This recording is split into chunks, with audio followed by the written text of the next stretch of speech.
Abraham's hands trembled at the eviction notice on his door. 11:47 p.m.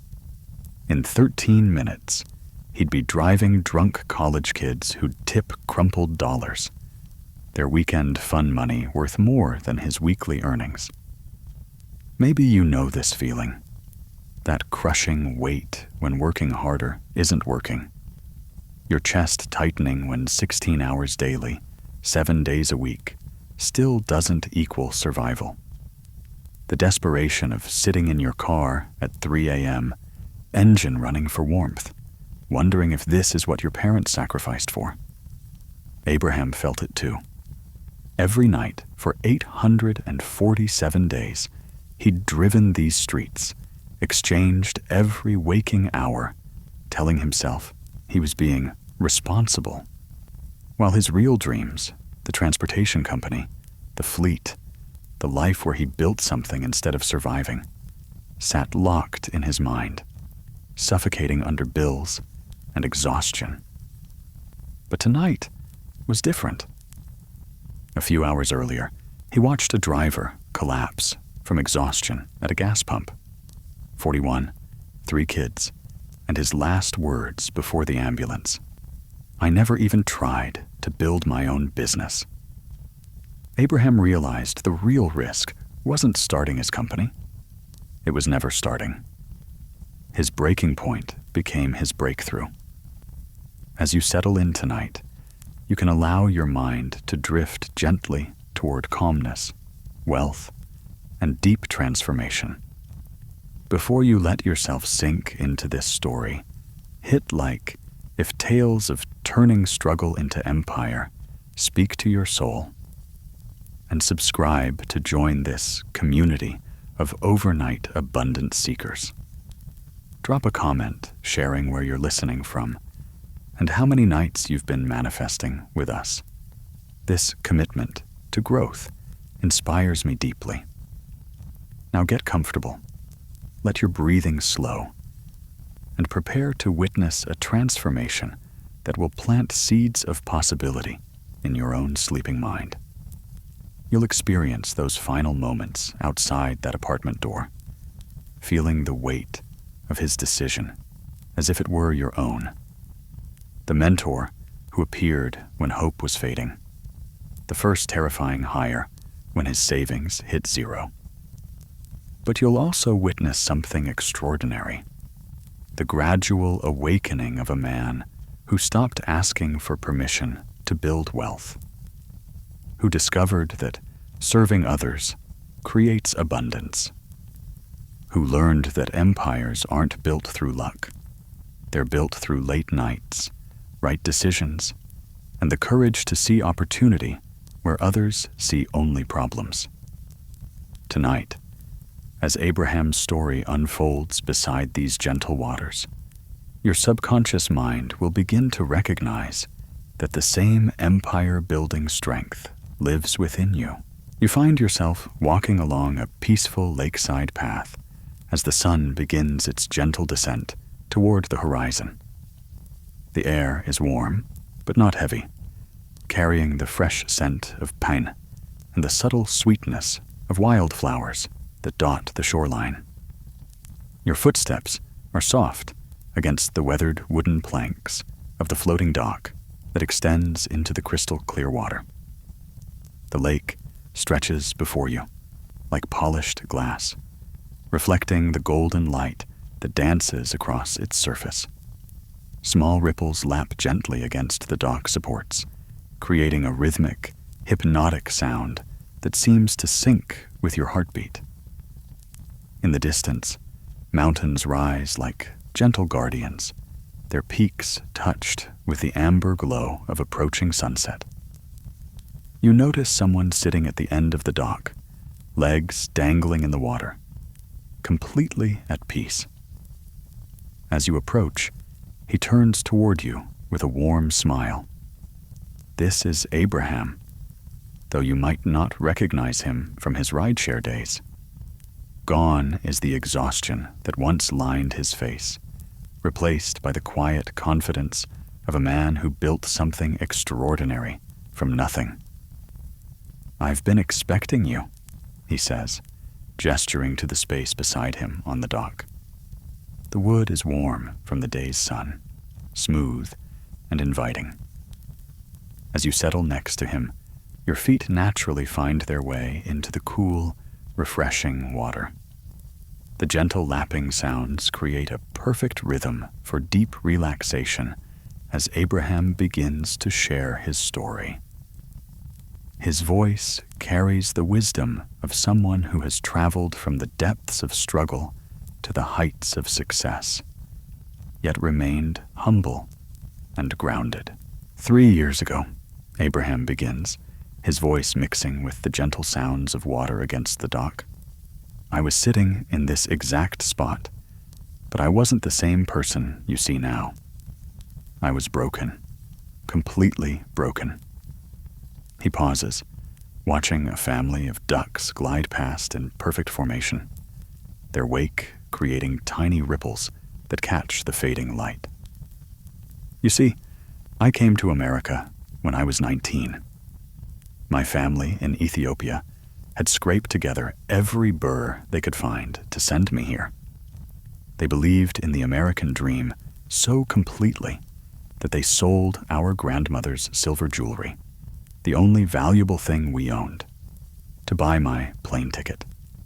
The water laps gently as Abraham's story unfolds, each word carrying the weight of lived experience. When I arrived in Chicago with $47 and a suitcase held together with rope, I thought success would come quickly. I'd heard the stories: work hard, dream big, achieve anything. But reality hits differently when you're living it. As you listen, you can feel your own body beginning to relax, sinking deeper into the moment. The warmth of the dock, the coolness of the water around your feet, the gentle rhythm of Abraham's voice. Everything conspires to create a state of perfect receptivity. I worked 3 jobs that first year: nights at a warehouse, mornings cleaning office buildings, afternoons doing whatever day labor I could find. 18-hour days became normal. Sleep became a luxury I couldn't afford. The sunset deepens, painting the sky in shades of coral and gold. You notice how the colors reflect in Abraham's eyes as he continues. But even working that much, I was barely surviving. The math was brutal. After rent for a studio apartment I shared with 2 other guys, after sending money home to my family, after bus fare and the cheapest food I could find, there was nothing left. Nothing for tomorrow. Nothing for emergencies. Nothing for hope. A gentle breeze moves across the water, carrying with it the scent of evening flowers blooming somewhere along the shore. You feel yourself sinking deeper into relaxation as Abraham's voice becomes a soothing rhythm. That's when I discovered rideshare driving. It seemed like freedom at first. Be your own boss, work when you want, make money with your own car. So I took every penny I'd saved, barely $800, and bought a 2009 Honda Civic with 180,000 miles on it. Abraham chuckles softly, the sound mixing with the gentle lapping of water. I thought I was being smart. I thought I was taking control. But I was just trading one form of survival for another. The water around your feet feels perfectly cool now, and you notice how your breathing has naturally slowed to match the peaceful rhythm of the evening. Abraham's story continues to unfold like a meditation. 16 hours a day, 7 days a week. That became my new reality. I'd wake up at 4 a.m. to catch the airport runs, then transition to the business district for morning commuters. Lunch hour meant racing between downtown restaurants. Evenings were bar runs and late-night pickups. You can sense the exhaustion in his voice as he remembers those days. But there's also something else. A knowing that this struggle was leading somewhere meaningful. The wear on my body was incredible. My back ached constantly from sitting in that car. My eyes burned from staring at GPS screens in traffic. My social life disappeared completely. How could I maintain relationships when I was working every waking hour just to survive? The sky continues its slow transformation, and you feel yourself naturally synchronizing with this peaceful rhythm of change. Your mind becomes more and more receptive to the deeper lessons woven through Abraham's journey. But the worst part wasn't the physical exhaustion. It was the slow realization that no matter how hard I worked, no matter how many hours I put in, I was still just barely making it. Some weeks I'd drive for 90 hours and clear maybe $400 after gas, car maintenance, and platform fees. Abraham's voice carries a hypnotic quality now, perfectly paced for deep absorption. I remember one particularly brutal week. My car needed new brakes, a $400 repair I couldn't afford to postpone. So I worked even longer hours to cover it. But then I was so tired, I got into a minor accident that damaged my bumper. Insurance wouldn't cover it, and suddenly I owed another $600. The water continues its gentle rhythm, and you find your consciousness drifting into a state where Abraham's experiences feel like distant memories of your own transformation. That night, I sat in this very spot, though it was winter then, and the lake was frozen solid. I'd driven here after my shift ended at 2 a.m. because I couldn't go home. My roommates were fighting about bills, and I just needed silence. You can feel the cold of that winter night, even as the summer warmth surrounds you now. Time seems to blur, as Abraham's story creates a bridge between the past struggles and present abundance. I did the math that night, right here on this dock. At my current rate, working every possible hour, I might be able to save $50 a month. $50. At that pace, it would take me 40 years to save enough for a down payment on a small house. The realization hangs in the air like mist over the water. 40 years of 16-hour days. 40 years of no vacations, no rest, no life beyond survival. And that was if nothing went wrong. No medical emergencies, no car breakdowns, no family crises that required money I didn't have.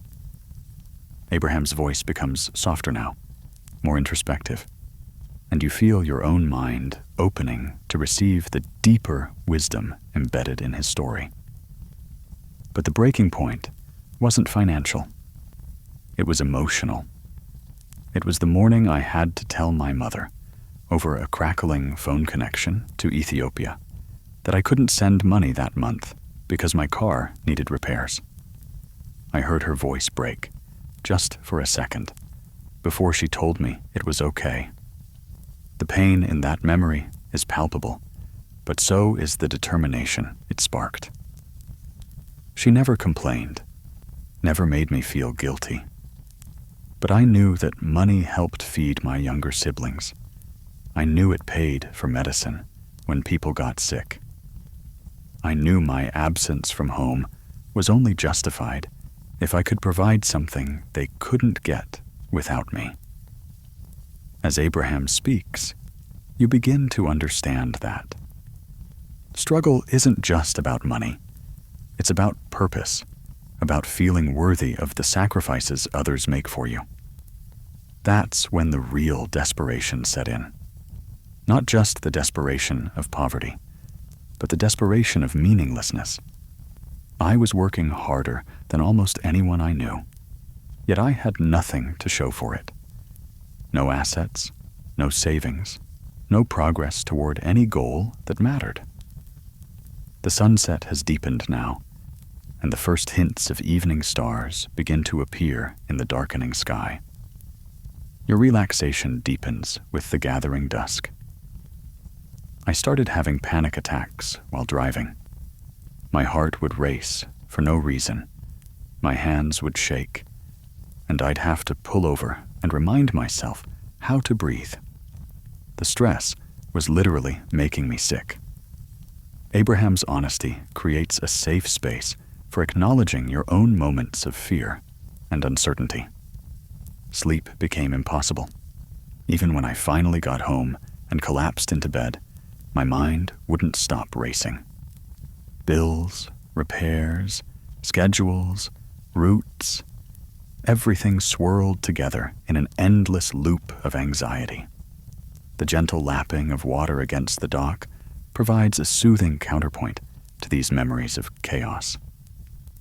I remember lying awake one night, calculating and recalculating my finances, trying to find some combination of hours and efficiency that would finally get me ahead. But every scenario led to the same conclusion. I was trapped. You can feel how that realization must have felt. The weight of seeing no way forward, no escape from the cycle of working just to work more. The final straw came on a Tuesday morning in March. I'd been driving for 14 hours straight, trying to make up for money I'd lost when my car was out of service the day before. I was exhausted, running on coffee and determination, when I picked up a passenger downtown. Abraham pauses, letting the memory settle in the quiet evening air. He was about my age, well-dressed, talking on his phone about some business deal. As we drove, I couldn't help but overhear his conversation. He was discussing the purchase of his third rental property, talking casually about cash flows and appreciation rates. The contrast must have been stark. Two young men, similar ages, completely different financial realities. When we reached his destination, he tipped me $5 and said, "Thanks for the ride, man. Hope you have a great day." He meant it kindly, but as I watched him walk into that gleaming office building, I felt something break inside me. Abraham's voice carries the weight of that moment, not resentment, but a painful awakening. Here I was, providing a service to someone who probably made more in an hour than I made in a week. And the worst part was realizing that the gap between us wasn't ability or intelligence or work ethic. It was simply that he understood something about money and business that I didn't. This realization hangs in the air, profound in its simplicity. That afternoon, I drove here to this lake. I needed to think, needed to figure out how people like him built wealth, while people like me just survived. I sat right where we're sitting now, watching the water, and trying to understand what I was missing. The water continues its gentle rhythm, and you feel your own understanding deepening with each word. I started researching that day. Between rides, instead of just waiting for the next ping, I'd listen to podcasts about business and investing. Instead of scrolling social media, I'd read articles about entrepreneurship. You sense the shift beginning, the moment when curiosity started replacing desperation. What I discovered changed everything. I learned that wealthy people don't just work hard, they work smart. They build systems that generate money even when they're sleeping. They create value that compounds over time. Abraham's voice takes on a new energy, the energy of discovery and possibility. But more importantly, I learned that most successful businesses start from exactly where I was, with someone who understands a problem intimately because they're living it every day. The insight is profound. Proximity to problems creates proximity to solutions.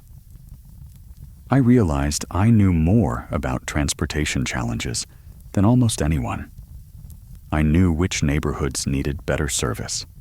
I knew when drivers were frustrated with existing platforms. I knew what passengers wanted, but weren't getting.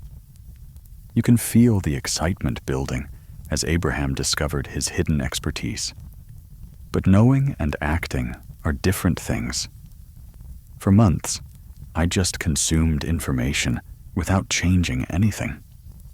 I told myself I was preparing, but really I was scared. Scared of failing. Scared of losing what little stability I had. Scared of disappointing everyone who was counting on me. The honesty of this admission creates space for acknowledging your own fears about change. Then came the incident that changed everything. I was working a late shift on a Friday night, and I picked up another driver from the emergency room. He'd collapsed from exhaustion while waiting in his car between rides. The parallel to the story's opening is intentional, showing how patterns repeat until we choose to break them. As we drove to his apartment, he told me he'd been driving for 4 years, working 7 days a week, and he'd just been diagnosed with high blood pressure and diabetes. The doctor told him he was working himself to death, literally. The medical reality of unsustainable work becomes clear. He was 41, had 3 kids, and his wife worked 2 part-time jobs. They were trapped in the same cycle I was, but further along, and the toll was becoming life-threatening. Abraham's voice grows more intense, more urgent. As I helped him to his door, he said something that haunts me to this day. I never even tried to build my own business. I just kept working for everyone else until there was nothing left of me to work with. Those words hang in the evening air like a prophecy and a warning. That night, I couldn't sleep at all. I kept hearing his voice, kept seeing myself in 20 years, worn down and broken, regretting all the opportunities I'd been too scared to pursue. The fear of regret becomes stronger than the fear of failure. I realized the real risk wasn't starting a business and failing. The real risk was never starting at all and guaranteeing failure by default. This insight marks the beginning of Abraham's transformation. The evening light continues to soften, and you notice how perfectly comfortable you've become, floating in this peaceful state between Abraham's past struggles and the abundance that's coming.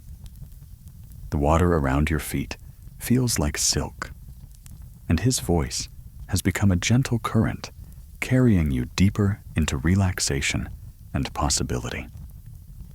Something shifted that night, Abraham continues, his voice now carrying the authority of someone who has crossed from one side of life to another.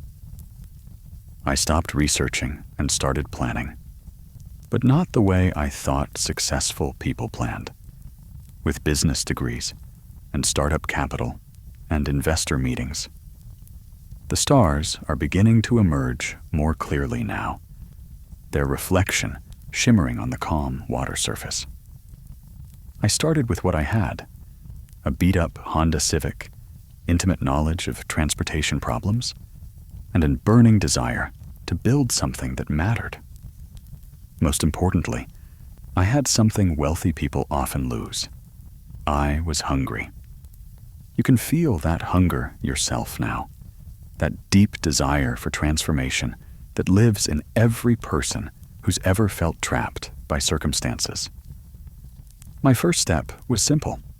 I started treating my driving like market research instead of just survival.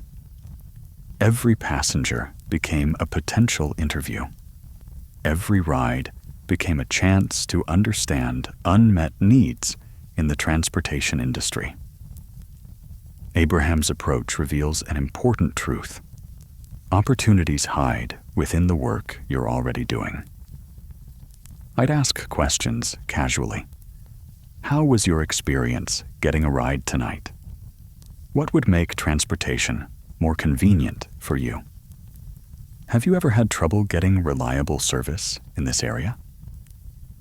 The water laps gently as Abraham describes his informal research method. What I discovered was fascinating. People had real problems that existing services weren't solving. Business travelers needed more predictable timing. Elderly residents in certain neighborhoods couldn't get reliable rides. Corporate clients wanted dedicated drivers they could trust. Each problem represented a potential business opportunity. But the biggest revelation came from talking to other drivers. During the brief moments when we'd end up at the same pickup location, I'd start conversations about what frustrated them most about the platforms we worked for. Abraham had discovered that understanding worker frustrations was just as valuable as understanding customer needs. The complaints were consistent: unpredictable earnings, no benefits, no path to advancement, and worst of all, no control over their own business. We were all essentially employees without employee protections. The systemic problems became clear through these conversations. That's when I started developing my first business hypothesis.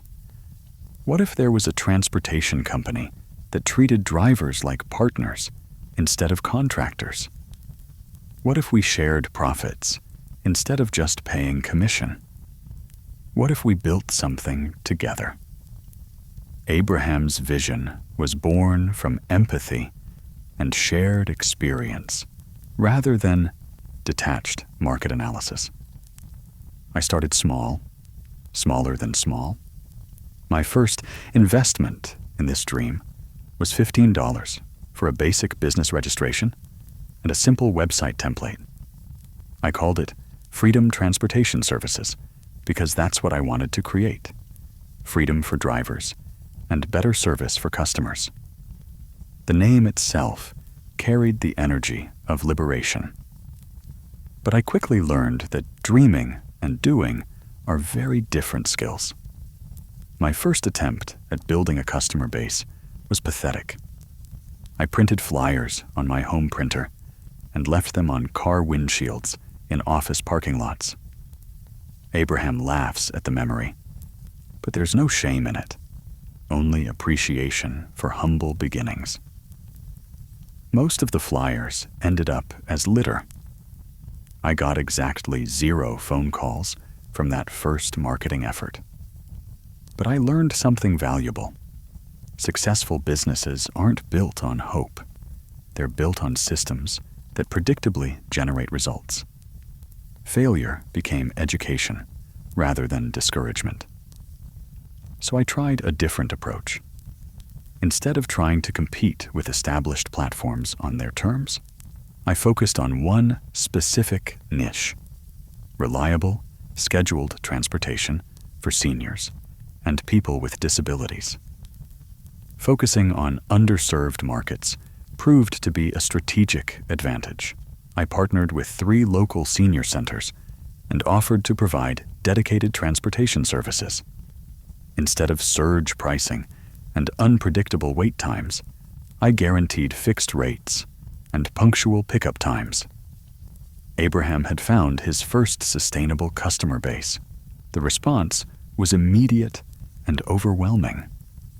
These customers had been underserved by traditional rideshare companies because their rides were often slower, required more assistance, and weren't profitable during peak hours.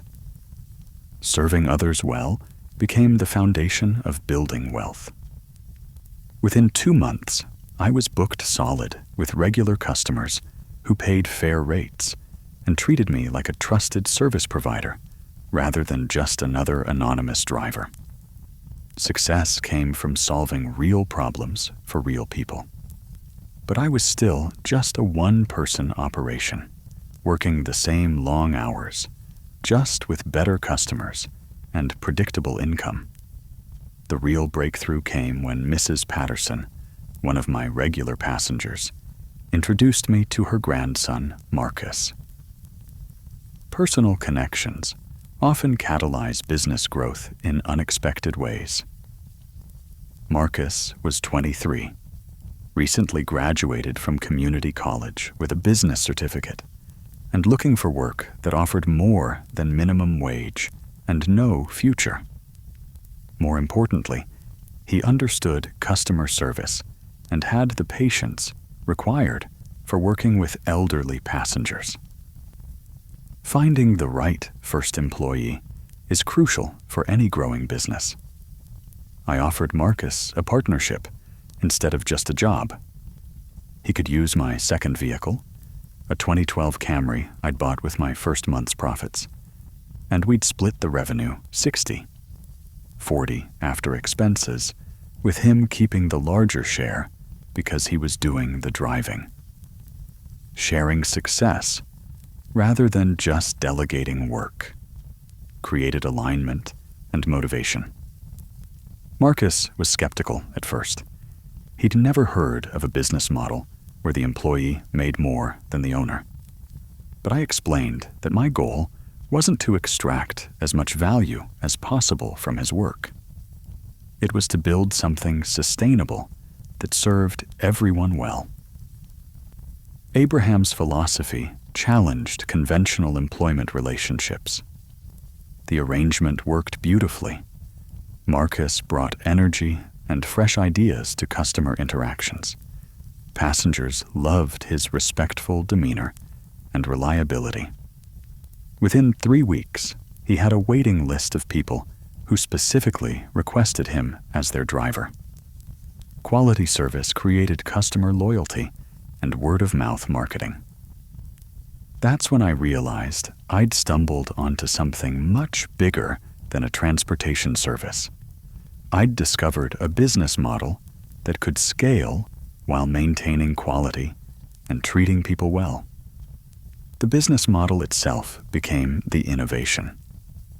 But scaling required capital, and capital required credibility I didn't yet have. Banks weren't interested in lending money to a rideshare driver with big dreams and no collateral. Traditional investors couldn't see past my lack of formal business experience. Funding challenges forced creative solutions. So I did what entrepreneurs have always done. I found a way to fund growth through the business itself. Instead of taking any profit out of the company, Marcus and I reinvested everything into acquiring better vehicles and expanding our service area. Reinvestment and delayed gratification became the path to growth. We also started tracking everything obsessively: customer satisfaction scores, on-time percentages, driver earnings, vehicle maintenance costs, every number that mattered to making good decisions. Data-driven decision-making replaced guesswork. The numbers told a compelling story. Our customer retention rate was 94%, compared to industry averages around 65%. Our drivers earned 40% more per hour than platform drivers.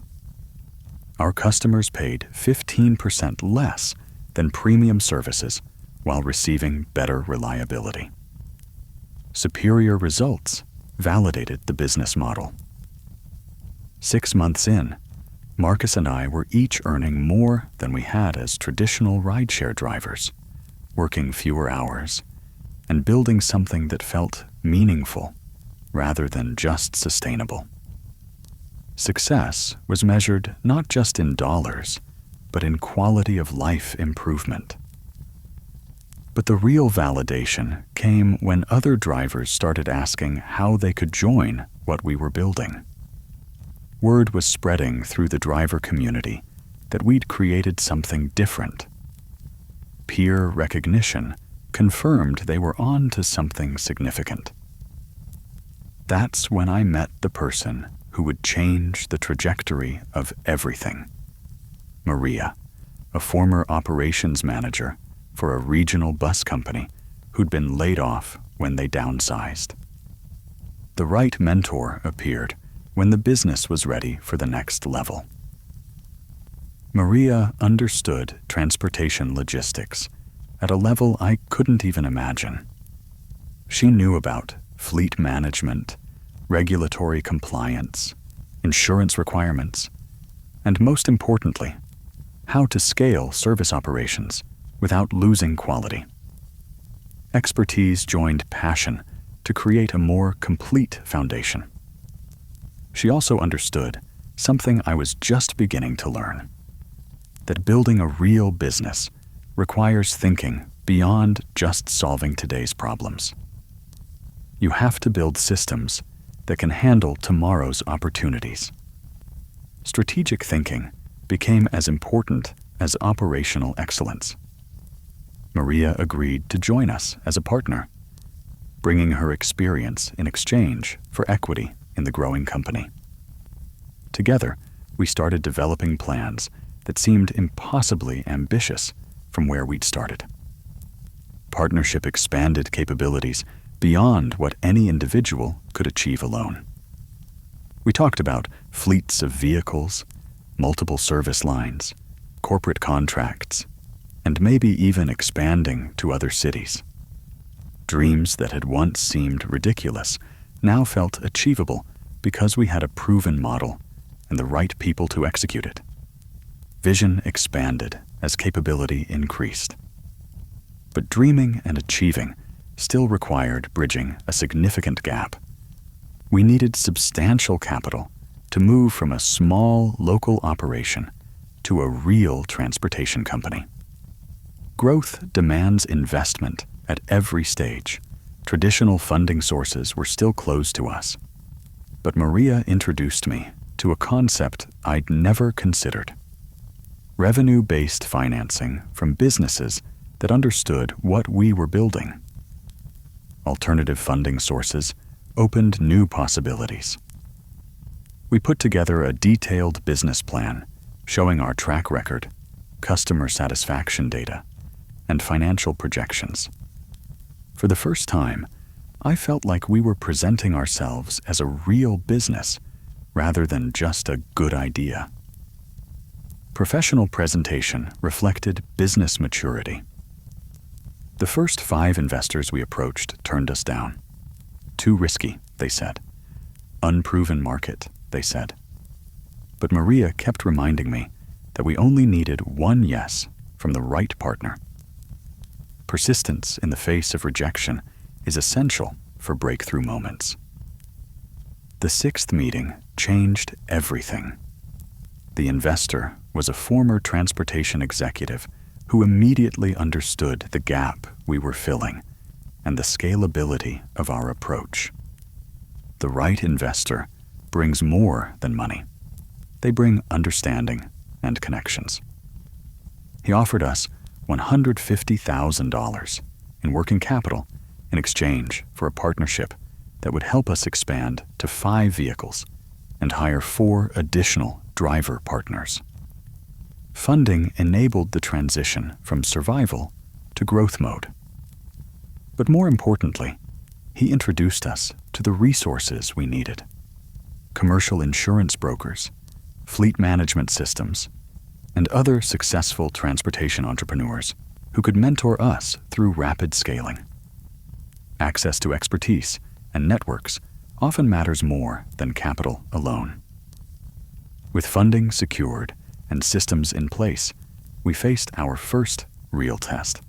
Could we maintain our culture and quality while growing quickly? Scaling successfully requires preserving what made you successful in the first place. The night sky has fully emerged now, stars scattered like diamonds across dark velvet, their light dancing on the gentle waves.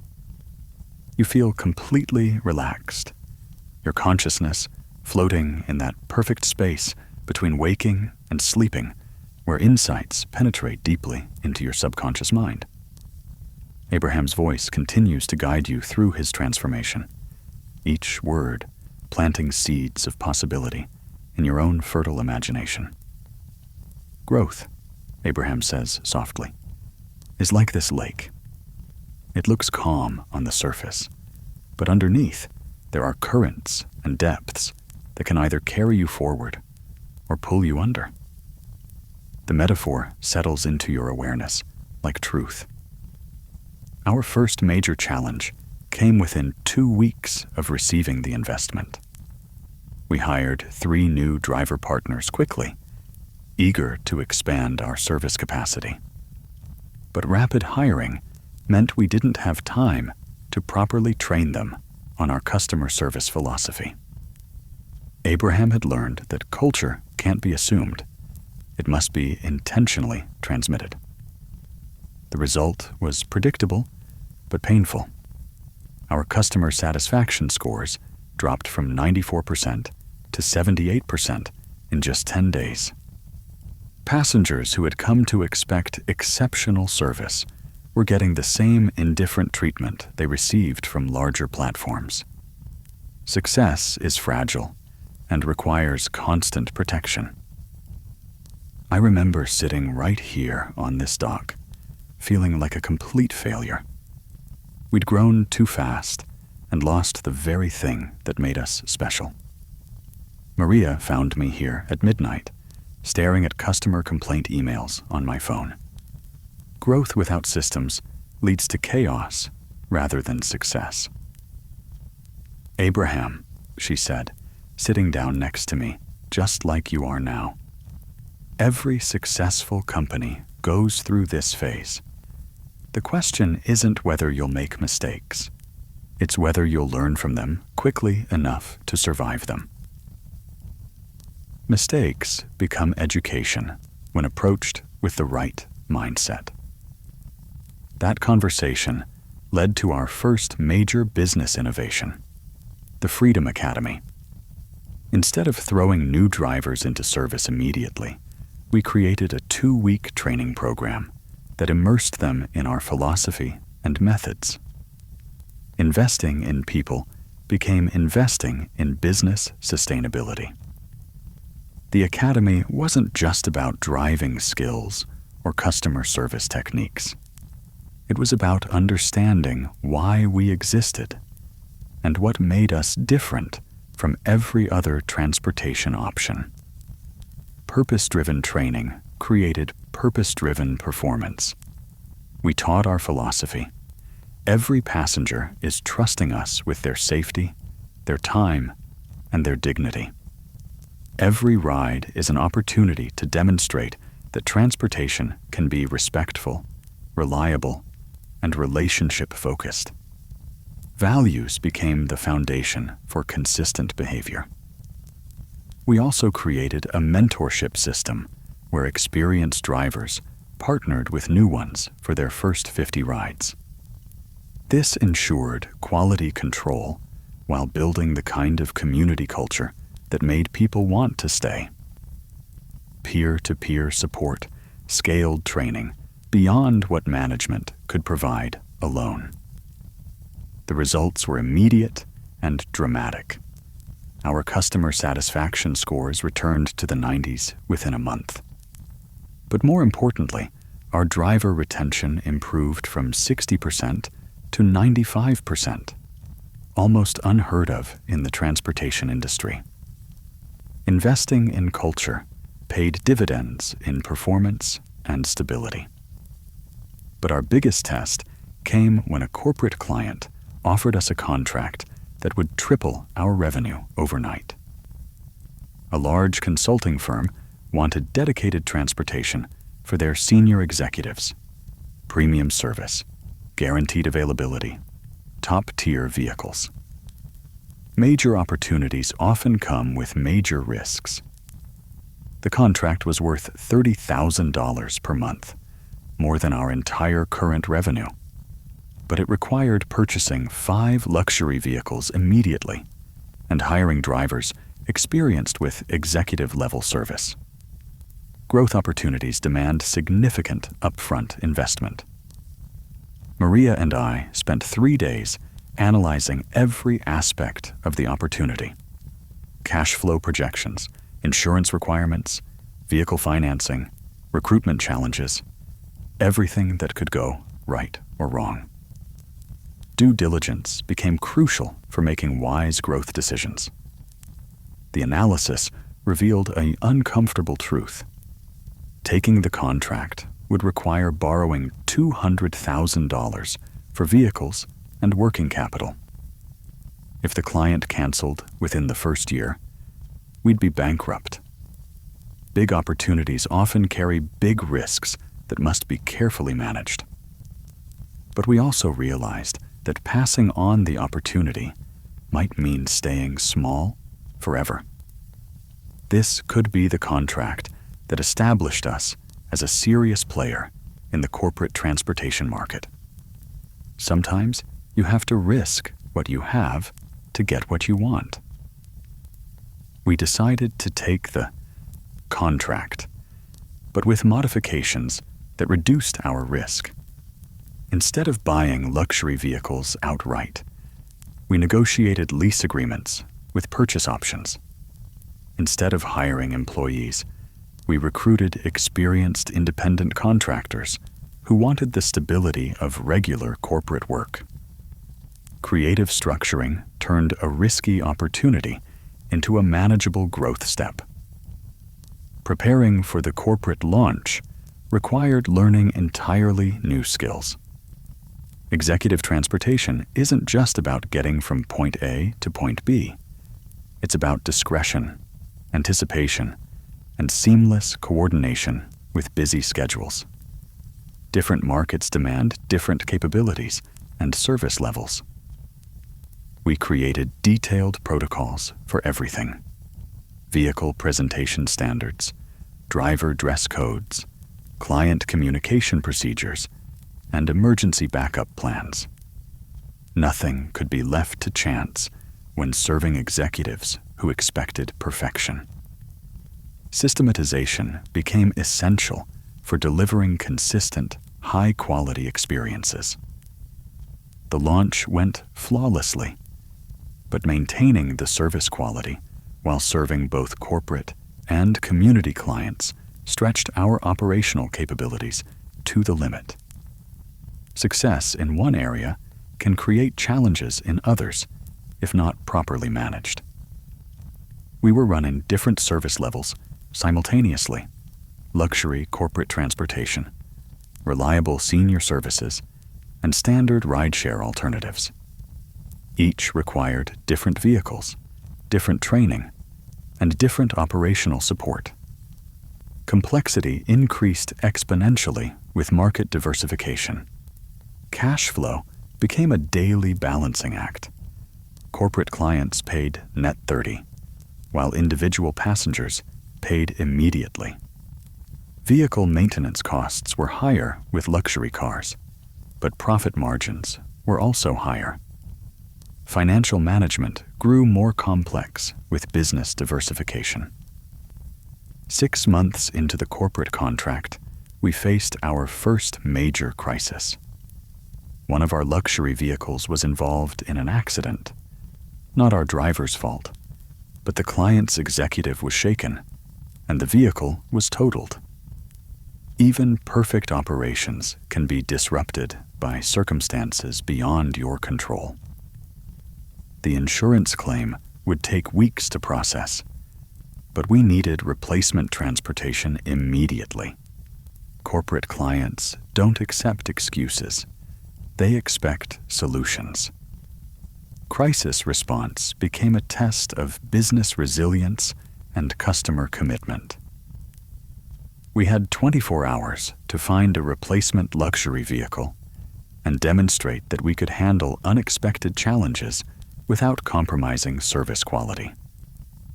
Time pressure forced creative problem-solving under stress.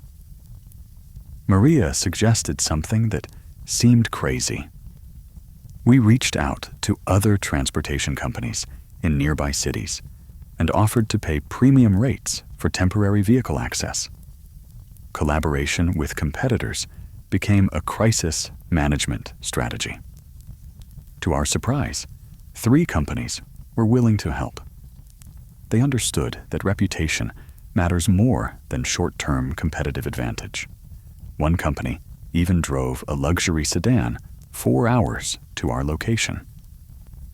Industry relationships proved valuable in unexpected ways.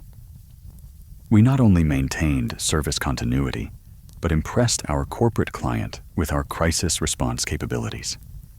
They increased our contract by 40% and referred us to 2 other companies. Handling crisis often leads to greater trust and expanded opportunities. But the incident taught us an important lesson. Sustainable growth requires building redundancy into every critical system. Resilience demands backup plans for backup plans.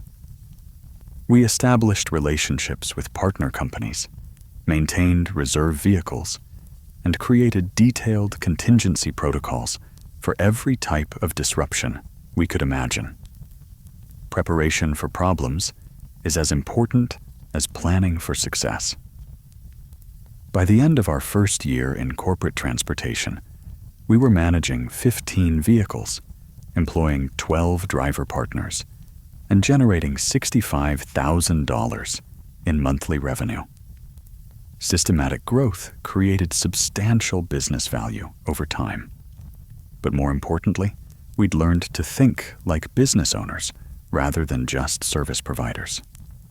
We understood cash flow management, risk assessment, quality control, and strategic planning. Business acumen developed through experience and necessity. The transformation wasn't just in our company, it was in ourselves. Marcus had become an expert in customer relationship management. Maria had evolved into a master of operations optimization. And I had learned to think strategically about long-term value creation. Personal growth paralleled business growth throughout the journey. We also discovered something unexpected. Success attracts attention from people who want to replicate it. Other drivers started asking how they could build similar businesses in their cities. Success often creates opportunities to help others achieve similar results. That's when we realized we weren't just building a transportation company. We were developing a model that could be replicated and scaled across multiple markets. Business models can become products themselves. The idea of franchising or licensing our approach to other entrepreneurs was exciting, but also daunting. We'd need legal structures, training systems, and operational support that could work across different markets and regulations. Abraham pauses, letting a gentle night breeze carry the scent of water lilies across the peaceful lake. But before we could think about expansion, we had to master our home market completely. We spent the next 6 months refining every process, documenting every procedure, and testing every system until our business ran like clockwork. Perfection in one market became the foundation for replication in others. During this refinement period, something magical happened. Our reputation in the corporate world started opening doors we hadn't even known existed. We received calls from event planners, wedding coordinators, and luxury hotels asking about exclusive transportation partnerships. Reputation became a force multiplier for business opportunities. Each new opportunity required us to stretch our capabilities while maintaining our core principles. Event transportation demanded perfect timing and crowd management skills. Wedding services required emotional sensitivity and flawless coordination. Hotel partnerships needed 24/7 availability and multilingual capabilities.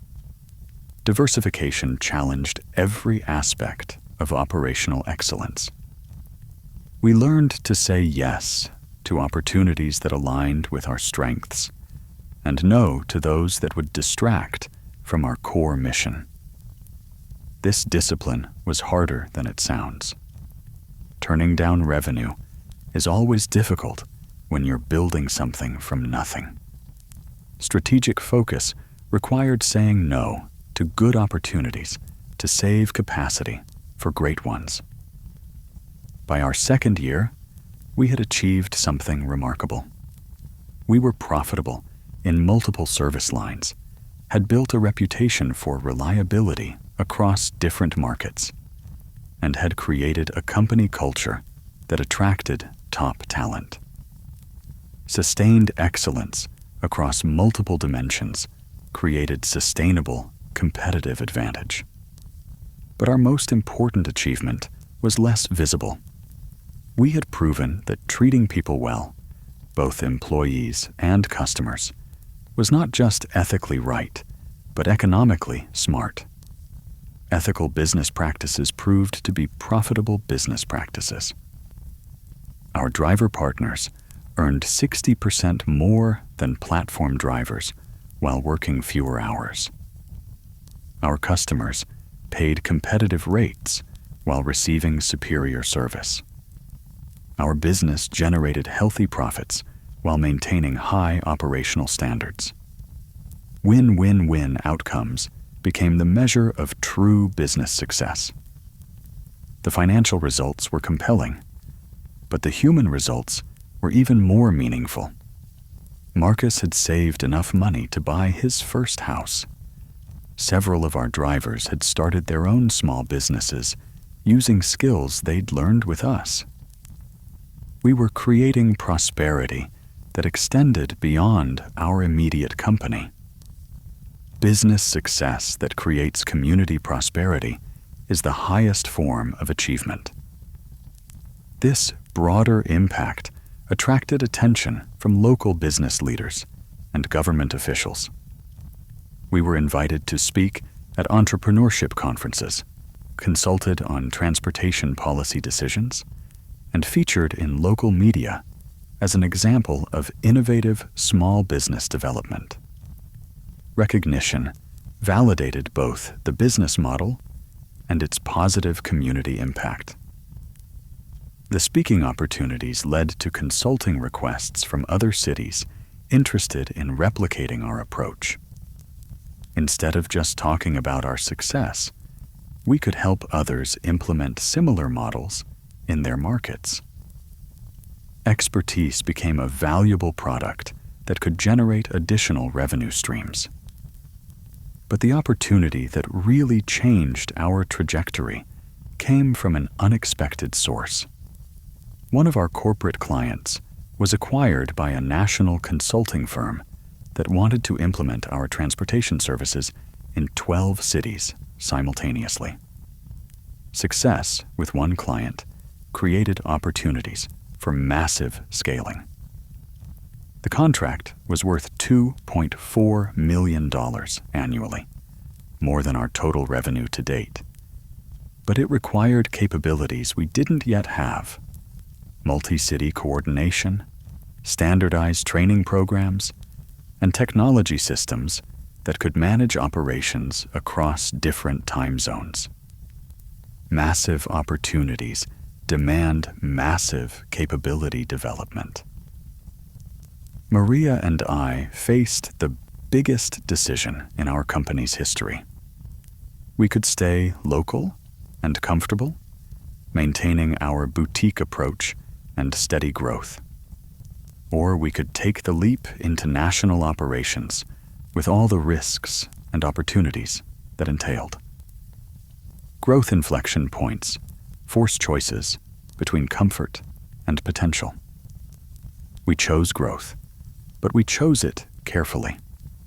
Instead of trying to manage 12 cities directly, we developed a licensing model that allowed local entrepreneurs to operate under our brand while following our proven systems.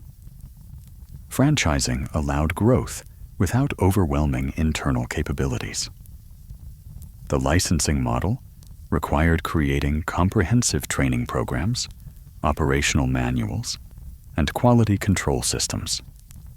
we essentially had to package everything we'd learned into transferable knowledge. Systematizing knowledge created intellectual property that could be scaled. Creating the licensing program took 8 months of intensive development. We had to document every process, create training materials for every role, and establish quality standards that could be maintained across different markets. Intellectual property development required as much effort as building the original business. We also had to develop technology platforms that could coordinate operations, track performance metrics, and maintain communication between corporate headquarters and local operators. Technology became essential for managing complexity at scale. The first licensing partners were existing entrepreneurs in transportation and hospitality who understood service quality and wanted proven systems rather than starting from scratch. The right partners brought existing expertise and customer relationships. Launching 12 markets simultaneously was terrifying and exhilarating. Every day brought new challenges: regulatory differences between cities, local competition responses, technology glitches, and the constant challenge of maintaining quality standards across dispersed operations. Scale introduced complexity that required new management capabilities. But it also brought rewards that exceeded our projections. Within 6 months, our licensing revenue alone exceeded what our original local operation had generated in its best year. Successful scaling created exponential rather than linear growth. More importantly, we were creating economic opportunities for dozens of entrepreneurs and hundreds of drivers across multiple cities. Our impact had grown from local to regional to truly meaningful scale. Business success that creates opportunity for others multiplies the value of achievement. The success of our licensing program attracted attention from private equity firms interested in scaling service businesses. For the first time, we received inquiries about investment levels that could fund national expansion. Success attracts capital that can accelerate growth beyond organic limitations. The investment discussions forced us to think about our ultimate vision. Were we building a lifestyle business that provided good incomes for the founders? Or were we creating something that could become a significant player in the transportation industry? Scale ambitions require clarity about long-term vision and commitment levels. After many late-night conversations on this very dock, we decided to pursue venture capital funding that would allow us to expand nationally while maintaining our core values and operational principles. Vision clarity enabled confident decision-making about growth strategy. The due diligence process was intensive. Investors examined every aspect of our business: financial performance, operational systems, market positioning, competitive advantages, and growth sustainability. Investment processes force comprehensive business evaluation and strategic planning. But we also evaluated potential investors carefully. We wanted partners who understood our values and would support our approach, rather than pressuring us to compromise quality for short-term returns. Choosing the right capital partners is as important as securing adequate funding. The process took 4 months, but the result was a Series A funding round that raised $8.5 million to fuel national expansion while maintaining majority ownership for the founding team. Successful fundraising created resources for accelerated growth while preserving control. With substantial capital and proven systems, We were ready for the next phase, building a truly national transportation company that could compete with established players while maintaining our commitment to treating people well. Financial resources and operational excellence created the foundation for market transformation. The lake around you has become a perfect mirror of stars. Each point of light doubled in the still water. You feel yourself floating, not just physically in this peaceful space, but mentally in a state where Abraham's journey becomes your own future memory. His voice carries the quiet confidence of someone who has learned that the impossible becomes inevitable when approached with persistence and wisdom. Scaling from 12 cities to 50 cities taught us that business growth isn't just about multiplication, Abraham continues, his words mixing with the gentle night sounds. It's about transformation, of systems, of thinking, and of the very definition of what you're building. The insight settles into your consciousness, like stars settling into their eternal patterns.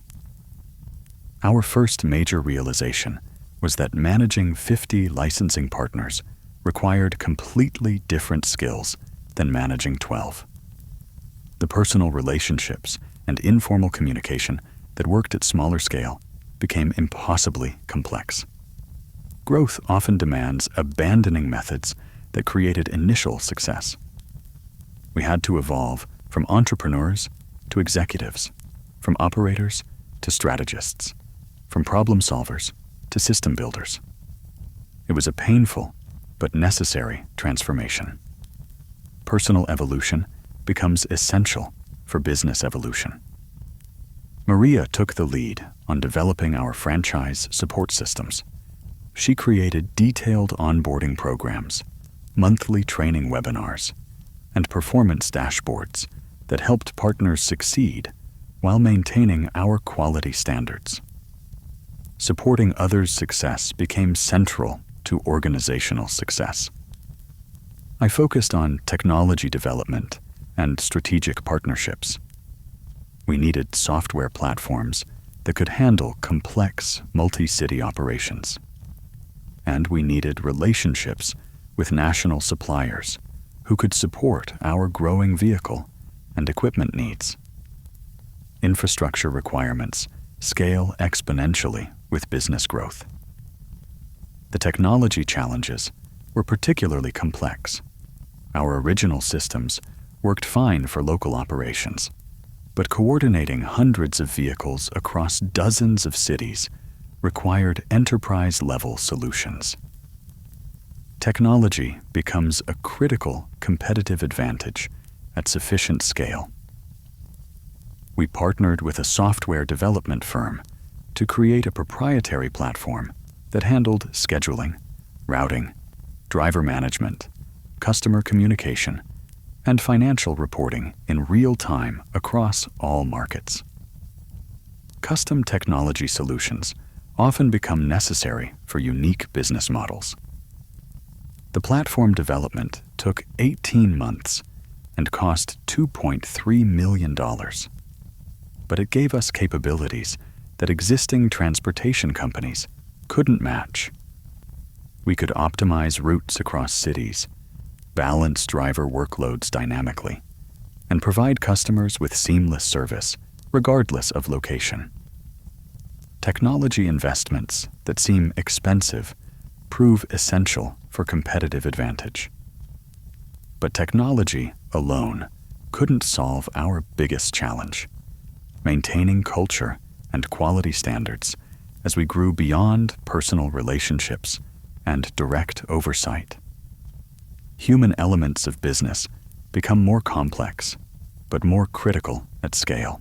We developed what we called the Freedom Standard, a comprehensive certification program that ensured every driver in every city understood and embodied our service philosophy. Standardization became necessary for preserving values across distributed operations.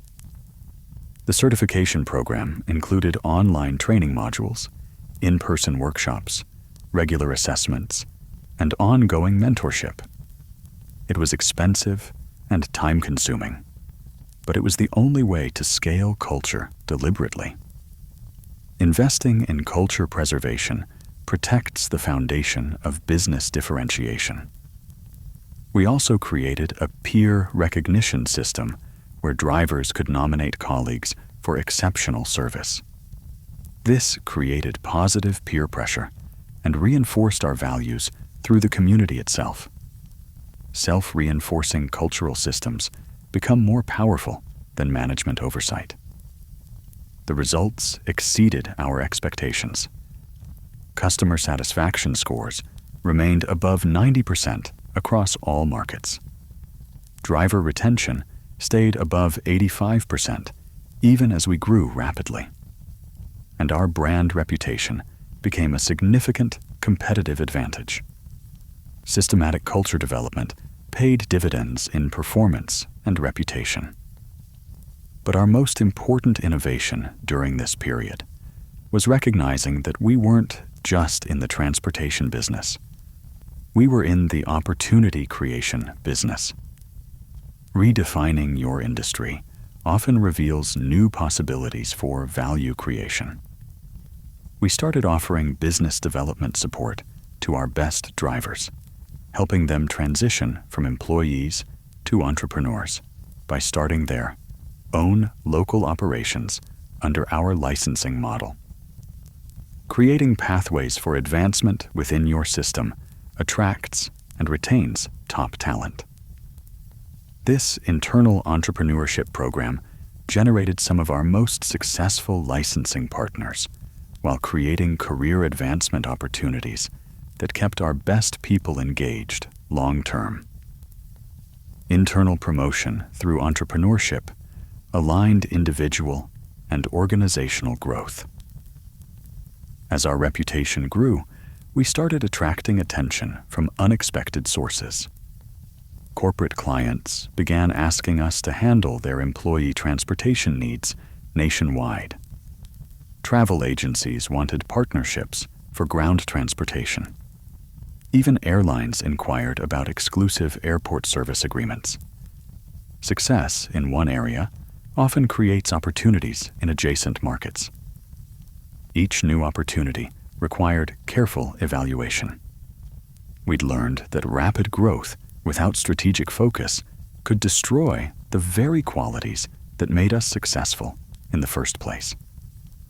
Strategic discipline becomes more important as opportunities multiply. We developed criteria for evaluating new opportunities. Did they align with our core strengths? Could we deliver exceptional service? Would they enhance rather than distract from our existing operations? Could we maintain our culture and values? Decision frameworks become essential for managing opportunity abundance. Using these criteria, we chose to pursue corporate employee transportation and luxury travel partnerships while declining opportunities in freight, logistics, and mass transit that would have required different capabilities and cultures. Saying no to good opportunities preserves capacity for great ones. The corporate employee transportation market proved particularly lucrative. Companies were increasingly concerned about employee safety, satisfaction, and productivity related to transportation. Focusing on client outcomes rather than just service delivery created premium value propositions. We developed comprehensive employee transportation programs that included guaranteed pickup times, expense reporting integration, safety monitoring, and satisfaction surveys. Value-added services justified premium pricing and created customer loyalty. Our luxury travel partnerships connected us with high-end hotels, resorts, and event venues nationwide. These relationships provided access to affluent customers who valued reliability and personalized service above cost considerations. Premium market segments often provide better profitability and customer relationships. By our 4th year, we were operating in 127 cities, managing over 2,000 vehicles, and generating $47 million in annual revenue. But the numbers, impressive as they were, didn't capture the real impact we were creating. Financial metrics capture success, but not significance. We had created economic opportunities for over 300 local entrepreneurs who owned licensing territories. We provided employment for more than 1,800 drivers who earned above industry wages while maintaining flexible schedules. Success measured in opportunity creation often exceeds success measured in profit generation. Our corporate clients reported measurable improvements in employee satisfaction and productivity related to transportation reliability. Our individual customers consistently rated us among the highest quality service providers in their experience. Client success validated business model effectiveness beyond financial returns. But perhaps most meaningfully, we had proven that business success didn't require compromising values or exploiting workers. We demonstrated that treating people well was not just ethically right, but economically smart. Ethical business practices proved sustainably profitable at significant scale. This combination of growth and values alignment attracted attention from larger players in the transportation industry. We received acquisition inquiries from companies that wanted our market position, our technology, and our operational capabilities. Success attracts acquisition interest that forces decisions about independence versus integration. The acquisition discussions forced us to clarify our ultimate vision. Were we building something to sell, or were we building something to last? Did we want to be absorbed by a larger company, or did we want to become the larger company? Exit strategy considerations require clarity about personal and organizational objectives. After extensive discussions among the founding team and our key partners, we decided to remain independent, but explore strategic partnerships that could accelerate our growth without compromising our autonomy. Strategic partnerships can provide growth resources without sacrificing control. We structured joint venture agreements with complementary service providers, luxury hotels for integrated travel experiences, corporate relocation services for employee transportation, and event planning companies for comprehensive occasion management. Strategic alliances expanded capabilities without requiring direct investment or integration. These partnerships opened new revenue streams and customer segments while allowing us to focus on our core transportation competencies. Specialization, combined with strategic partnerships, often outperforms vertical integration. The joint ventures contributed an additional $12 million in annual revenue, while requiring minimal additional operational complexity. Well-structured partnerships can provide disproportionate returns on relationship investment. But the opportunity that really transformed our trajectory came from an unexpected direction. A technology company that had been tracking our operational efficiency metrics wanted to license our routing and scheduling algorithms. Intellectual property often becomes valuable in ways that weren't originally anticipated. We had developed these algorithms internally to optimize our operations, but they had applications far beyond transportation: delivery services, field service management, and any business that involved routing mobile resources efficiently. Internal innovations often have external market value that creates additional revenue streams. The technology licensing agreements generated substantial passive income while establishing us as innovators rather than just operators in the transportation space. Innovation recognition elevated business positioning and opened new opportunity categories.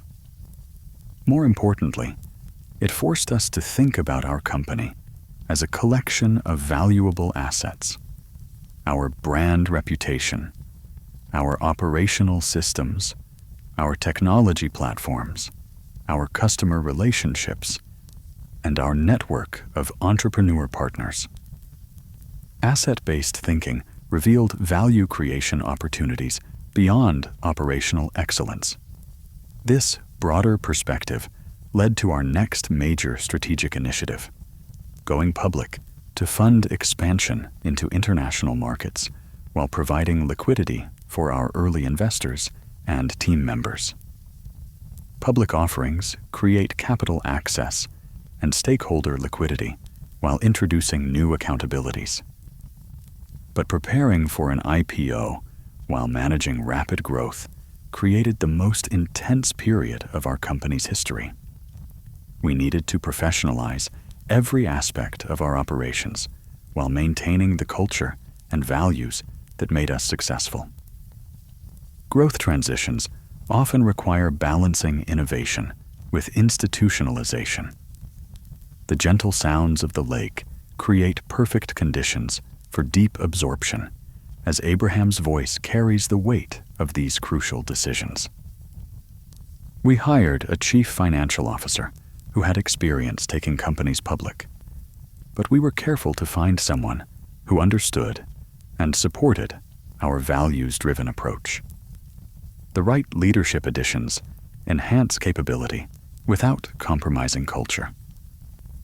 Sarah brought financial sophistication I couldn't have imagined.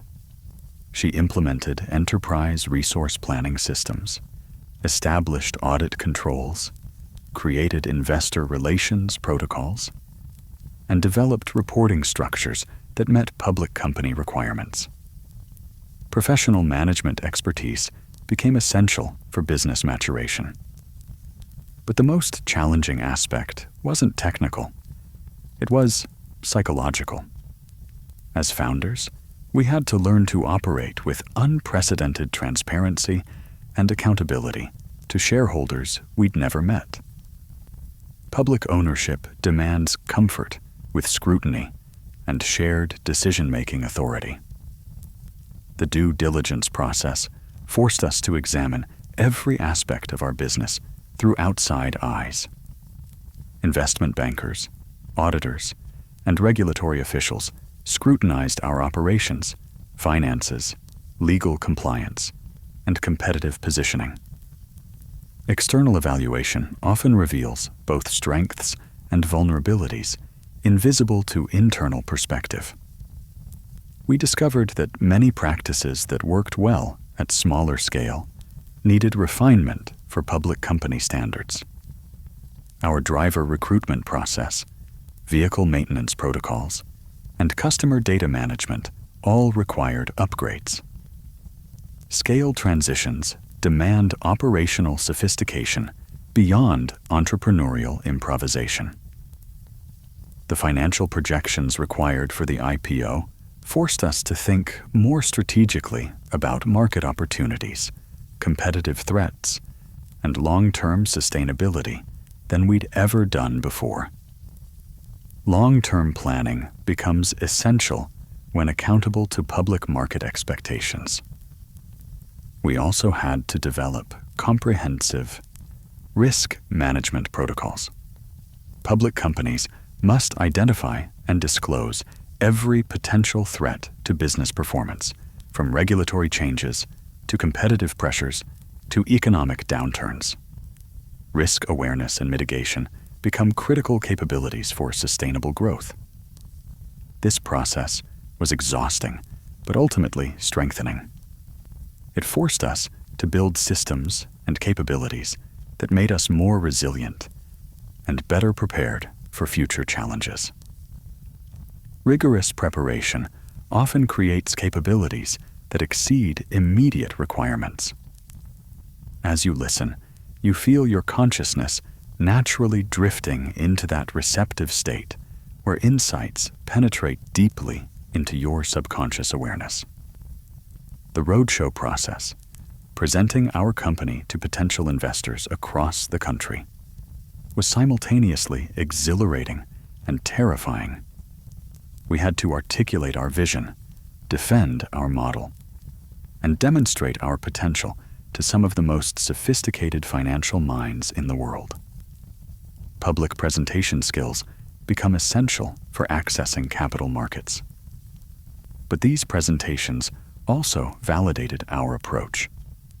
Investor after investor confirmed that our combination of operational excellence, values alignment, and scalable model was unique in the transportation industry. Market validation often comes from unexpected sources and perspectives. The questions from potential investors also helped us refine our strategy. They identified market opportunities we hadn't considered and competitive advantages we'd undervalued. External perspective often reveals strategic insights invisible to internal analysis. The pricing process for the IPO was particularly nerve-wracking. Investment bankers use complex models to determine how much investors will pay for shares. But ultimately, it's about market confidence in future performance. Valuation processes often reflect market sentiment as much as financial analysis. We were advised to price conservatively to ensure successful launch, but we also wanted to raise sufficient capital for our expansion plans. Strategic decisions often require balancing competing objectives and stakeholder interests. The final pricing valued our company at $1.20 billion, a number that seemed impossible when we started with a beat-up Honda Civic and a dream of treating people better. Achievement often exceeds original imagination when pursued with persistence and integrity. But the most meaningful aspect of going public wasn't the valuation. It was the opportunity to share our success with everyone who had contributed to building something special. Wealth sharing often provides more satisfaction than wealth accumulation. Our employee stock ownership program meant that drivers, dispatchers, mechanics, and administrative staff all became shareholders in the company they'd helped build.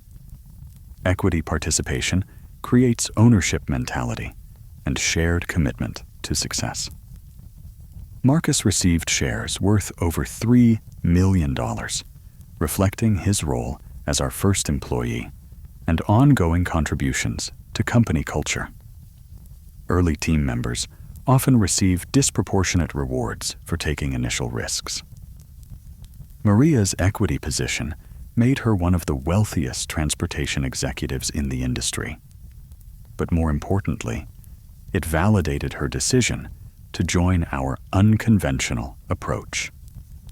Success rewards often exceed expectations when businesses create exceptional value. Even part-time drivers who had worked with us for 2 years received stock grants worth tens of thousands of dollars, life-changing amounts for many families. Broad-based wealth creation often generates more community impact than concentrated success. The IPO process was complex and demanding, requiring detailed financial reporting, operational transparency, and strategic clarity that exceeded anything we'd done before. Public company requirements force business maturity and systematic excellence. But it also validated everything we'd built. Independent analysts confirmed that our business model was sustainable, our competitive advantages were defensible, and our growth potential was substantial. External validation provides confidence for continued investment and expansion. The public offering raised $340 million and valued our company at $1.2 billion, creating substantial wealth for everyone who had contributed to building something meaningful. Financial success rewarded everyone who had participated in creating value. But the real victory wasn't the money. It was proving that businesses built on serving others well could compete successfully with companies focused solely on extracting maximum profit. Values-driven business models proved viable at the highest levels of competition. The night has reached that perfect depth where consciousness floats effortlessly between dimensions, and Abraham's voice has become the gentle current carrying you through waters of infinite possibility. Around you, the lake holds the reflected light of countless stars, each one a reminder that what seems distant and impossible is actually always present, waiting for the right conditions to be seen. Going public, Abraham says softly, his voice now carrying the wisdom of someone who has traveled the complete journey from survival to significance, taught us that building wealth and building value are the same thing when you do it right. The insight penetrates deeply into your relaxed awareness. The morning we rang the opening bell at the New York Stock Exchange, I stood on that platform thinking about the driver who had collapsed at the gas pump 4 years earlier. His final words, "I never even tried to build my own business," had become the foundation of everything we'd created. Past and present merge in moments of profound achievement. But the IPO wasn't an ending. It was a beginning. Public company status brought responsibilities and opportunities that dwarfed anything we'd experienced before. Success creates new challenges that require continued growth and adaptation. We used the capital to expand into Canadian and European markets, adapting our model to different regulatory environments and cultural expectations, while maintaining our core commitment to treating people well. International expansion tested business model flexibility and cultural transferability. The European launch was particularly challenging because transportation regulations, labor laws, and customer expectations varied significantly between countries. What worked in Germany required modifications for France, which required further adjustments for the United Kingdom. Global scaling demands local adaptation without losing core identity. But these challenges forced us to develop even more sophisticated systems and more nuanced understanding of how to create value across different contexts. Adversity-driven innovation often produces capabilities that become competitive advantages. We also used our public platform to advocate for industry reforms that would benefit drivers and customers, not just our company. We testified before regulatory committees, published research on transportation economics, and supported legislation that improved working conditions for independent contractors. Market leadership includes responsibility for industry advancement and worker welfare. This advocacy work enhanced our reputation and attracted purpose-driven employees and partners who wanted to work for a company that stood for something beyond profit maximization. Purpose-driven leadership attracts purpose-driven talent and partnerships. Within 2 years of going public, we were operating in 89 cities across 4 countries, managing over 8,000 vehicles, and generating $340 million in annual revenue. Systematic expansion created substantial scale and market presence, but scale brought new responsibilities. We were no longer just a business. We were an economic force that affected thousands of families, hundreds of communities, and an entire industry.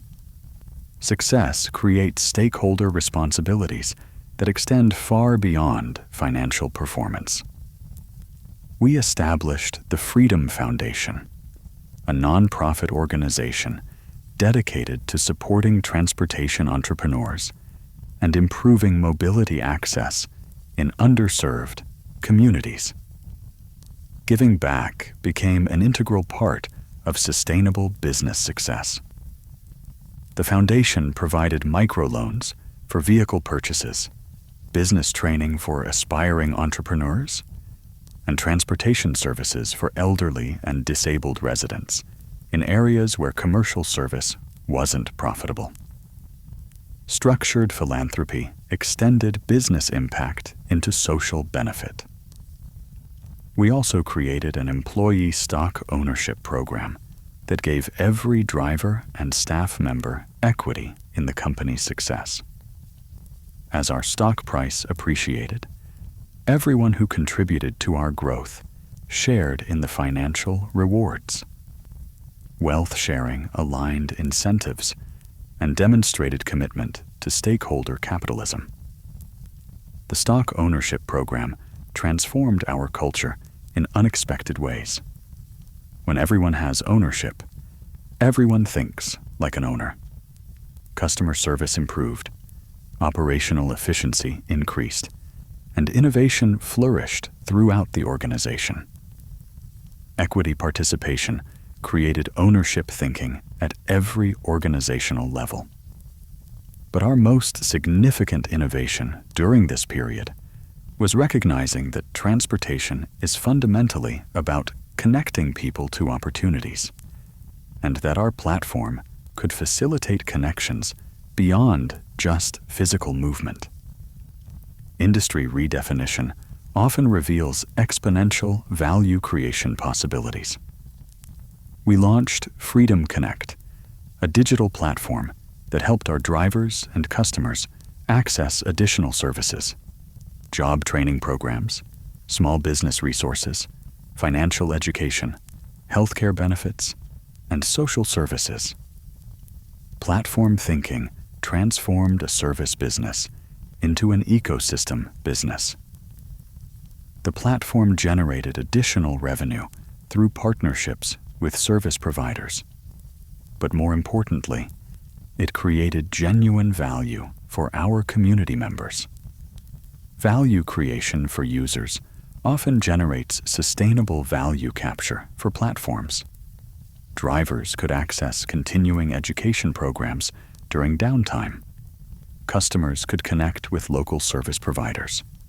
Small businesses could reach new customers through our network. Network effects multiplied value for all participants. Freedom Connect became a significant differentiator in recruitment and retention. People chose to work with us not just for transportation income, but for access to a comprehensive support ecosystem. Comprehensive value propositions create competitive advantages that are difficult to replicate. The platform also generated valuable data insights that helped us optimize operations, predict market trends, and develop new services based on actual user needs rather than assumptions. Data-driven decision-making improved operational efficiency and strategic planning. By our 6th year, we had become something unprecedented, a transportation company that was also a technology platform, a workforce development organization, and a community connector. Business model evolution often creates unique market positioning that defies traditional categorization. This multi-dimensional approach attracted attention from economic development organizations, government agencies, and social impact investors who recognized that we were creating value beyond traditional business metrics. Comprehensive impact creates stakeholder interest beyond traditional commercial relationships. We received grants and contracts to provide transportation solutions in rural areas, disaster recovery zones, and urban food deserts where commercial viability was marginal, but social need was high. Purpose-driven capabilities create revenue opportunities in markets others can't serve profitably. These partnerships enhanced our reputation, provided stable revenue streams, and allowed us to fulfill our mission of improving mobility access for everyone, not just affluent customers. Social impact work often generates business benefits while fulfilling organizational purpose. The combination of commercial success and social impact positioned us as a model for conscious capitalism, demonstrating that businesses could generate substantial profits while contributing to community well-being. Conscious capitalism proved both ideologically satisfying and commercially successful. But perhaps our most important legacy has been the entrepreneurs we've developed. Over 400 former drivers and staff members have started their own businesses, many in transportation, but others in completely different industries. Human development often generates more lasting value than financial returns. We track the success of our graduates and celebrate their achievements as much as our own financial milestones. Creating opportunities for others has become the metric that matters most to our founding team. Success measured in others' advancement often provides deeper satisfaction than personal achievement. Marcus, who started as my first employee, now owns licensing territories in 3 cities and employs over 200 people. He recently completed construction of a driver training facility that will graduate 500 new transportation entrepreneurs annually. Individual success stories demonstrate systemic impact and sustainable value creation. Maria evolved from operations manager to chief operating officer to independent consultant who helps other service businesses implement conscious capitalism approaches. Her expertise is now sought by companies worldwide. Personal growth often creates value that extends far beyond the original organization. Our model has been studied by business schools, replicated by entrepreneurs in dozens of industries, and recognized by international organizations as an example of sustainable business development. Business model innovation often has influence beyond its original application. But the validation that matters most comes from our daily operations. Every satisfied customer, every successful driver, every community partnership represents proof that business can be a force for positive change. Daily impact often provides more meaningful validation than external recognition. 3 years ago, we received an acquisition offer from a global transportation conglomerate that valued our company at $8.5 billion. The offer would have provided substantial financial returns for all stakeholders. Exit opportunities often arrive when businesses achieve significant scale and market position. After careful consideration, we declined the offer. Not because the price was inadequate, but because we believed our independent mission was more valuable than any financial return. Values alignment sometimes requires declining financially attractive opportunities. We realized that our company had become bigger than its founders. It was a platform for creating opportunities, a model for ethical business practices, and a community that connected thousands of people to better futures. Purpose-driven organizations often transcend their original creators and become institutions.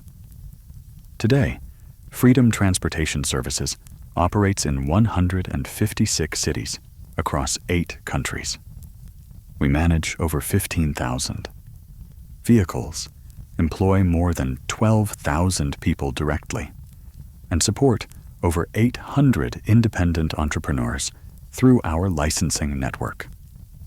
Scale achievement demonstrates the potential for small beginnings to create large impacts. Our annual revenue exceeds $890 million, and our market capitalization has reached $4.2 billion.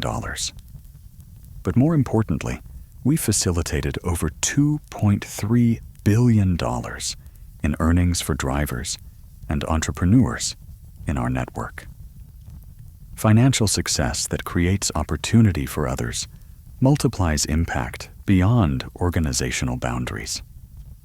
We've provided over 47 million rides to customers who consistently rate our service above 4.8 out of 5 stars. We've prevented an estimated 23,000 drunk driving incidents through reliable late-night service. We've connected elderly and disabled passengers to over 2.1 million medical appointments, social visits, and essential services. Social impact metrics often reveal the true value of business operations. But the achievement I'm proudest of is this: we've proven that business success doesn't require compromising human dignity. Every person in our organization, from drivers to executives, earns a living wage, receives comprehensive benefits, and has opportunities for advancement and entrepreneurship. Ethical treatment of stakeholders proved compatible with exceptional business performance. Our story demonstrates that the choice between profits and principles is a false choice. When you build a business that serves everyone well, customers, employees, partners, and communities, financial success follows naturally. Values-driven business practices often generate superior, long-term financial results. We've also learned that wealth creation is most meaningful when it's shared. Our employee stock ownership program has created over 1,400 millionaires among our drivers and staff members. Wealth sharing creates more sustainable prosperity than wealth concentration. Many of these individuals have used their equity gains to start their own businesses, buy homes, fund their children's education, and contribute to their communities. Financial success that enables others' advancement creates ripple effects of prosperity. This wealth distribution has generated local economic development in dozens of communities where our team members live and spend their earnings. Distributed wealth creation often generates more economic impact than concentrated wealth accumulation. As we look toward the future, we're excited about opportunities to expand our impact through new technologies, new markets, and new partnerships. Continued growth remains possible when built on sustainable foundations. We're investing in autonomous vehicle technology that will enhance safety and efficiency while creating new roles for our team members as fleet managers, customer service specialists, and technology operators. Technological advancement can enhance rather than replace human contribution when approached thoughtfully. We're also exploring opportunities in emerging markets where transportation infrastructure is developing, and our model could help shape industry standards from the beginning. Early market entry often allows influence on industry development and regulatory frameworks. But regardless of how large we grow or how far we expand, our mission remains constant, creating opportunities for people to build better lives through meaningful work and exceptional service. Purpose clarity provides direction and consistency regardless of scale or complexity. The stars above have reached their fullest brilliance now, and you feel yourself floating in perfect harmony between the cosmic vastness above and the gentle support of the water below. Abraham's voice has become like starlight itself, distant yet intimate, vast yet personal, carrying wisdom across the infinite space between struggle and success. As I sit here tonight, Abraham says, his voice now soft as a summer breeze, I often think about that eviction notice that started this entire journey. That moment of desperation that felt like ending was actually beginning. The paradox of beginnings and endings dissolves in the peaceful space of perfect understanding. You see, transformation isn't really about changing your circumstances. It's about changing your relationship with possibilities. When you stop seeing problems as obstacles and start seeing them as doorways, everything shifts. This insight settles into your consciousness like morning dew on summer grass. The transportation industry didn't need another company competing on price or convenience.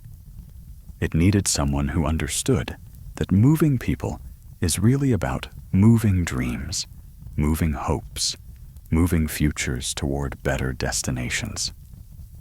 Purpose recognition transformed an industry into a calling.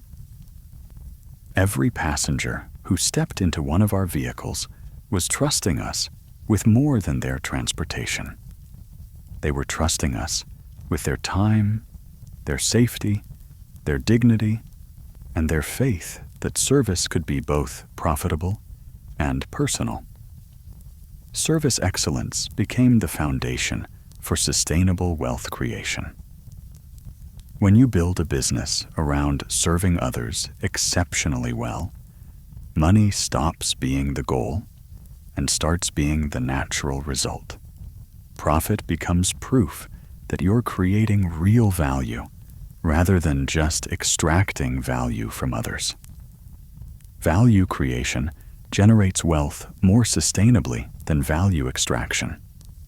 The gentle lapping of water against the dock creates a perfect rhythm for deep integration of these insights.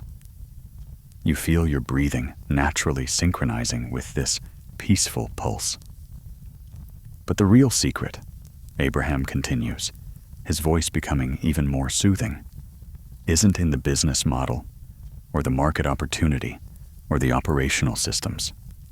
The real secret is in remembering that you already have everything you need to begin.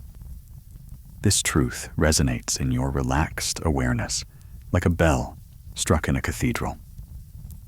I didn't start with capital or connections or credentials. I started with curiosity, commitment, and care for other people's experience. Those are resources that everyone possesses, regardless of their current circumstances. Essential resources are often invisible until recognized and activated. As you drift toward sleep tonight, allow yourself to feel the truth that's already alive within you. The knowledge that your current situation, no matter how challenging, contains the seeds of your future abundance. Present challenges often contain future opportunities in disguised form. You feel yourself sinking deeper into relaxation as Abraham's words become a gentle current carrying you toward restorative sleep. Whether your path leads through transportation or technology, through service or manufacturing, through local markets or global expansion, the principles remain the same. Serve others exceptionally well. Treat everyone with dignity reinvest in growth, and never stop learning. Universal principles apply across all industries and opportunities. Trust that the same intelligence that guided my journey from desperation to abundance is available to guide your journey from wherever you are now to wherever you're meant to be. Universal wisdom flows through individual circumstances toward collective prosperity. The sounds of the lake, gentle lapping, distant bird calls, the whisper of night breeze through water grasses, create a symphony of natural peace that enhances your state of deep relaxation. Feel yourself relaxing completely now, releasing any tension in your body, any worry in your mind, any doubt in your heart. You are exactly where you need to be to begin creating the wealth and abundance that are your natural birthright. Deep relaxation opens pathways for subconscious programming and integration. As you sleep tonight, your subconscious mind will integrate these insights, these possibilities, these new ways of thinking about money and success and service. You'll wake with fresh energy and clear vision for the next steps on your own journey to financial freedom. Sleep becomes a time for processing and programming new beliefs about abundance. Remember that every empire begins with a single decision to stop accepting limitation and start embracing possibility. Your decision, whenever you're ready to make it, will be the beginning of your own transformation story. Personal transformation awaits individual decision and commitment. Let yourself drift now, peacefully and completely, knowing that you have heard tonight exactly what you needed to hear, exactly when you needed to hear it. Perfect timing governs the reception of wisdom and opportunity. The lake around you becomes perfectly still, a mirror reflecting the infinite stars above. Each point of light a reminder of unlimited possibilities awaiting your recognition and activation. Sleep well, dream abundantly, and wake knowing that your own empire-building journey has already begun. You have everything you need. You are ready for everything that's coming. Your abundance is assured. Confidence and certainty about future success settle into your sleeping mind. As Abraham's voice fades into the gentle sounds of night, you feel yourself floating effortlessly between dreams and visions, between current reality and future abundance, between the person you've been and the wealthy, successful person you're becoming. The fire crackling somewhere nearby provides the perfect soundtrack for deep, restorative sleep filled with dreams of opportunity, abundance, and the joy of building something meaningful that serves others while creating prosperity for yourself. Your breathing deepens, your body relaxes completely, and your mind opens to receive the infinite abundance that the universe is always ready to provide to those who serve others with excellence and integrity. Tonight, as every night, is the beginning of your transformation. Rest well, wealthy one. Your empire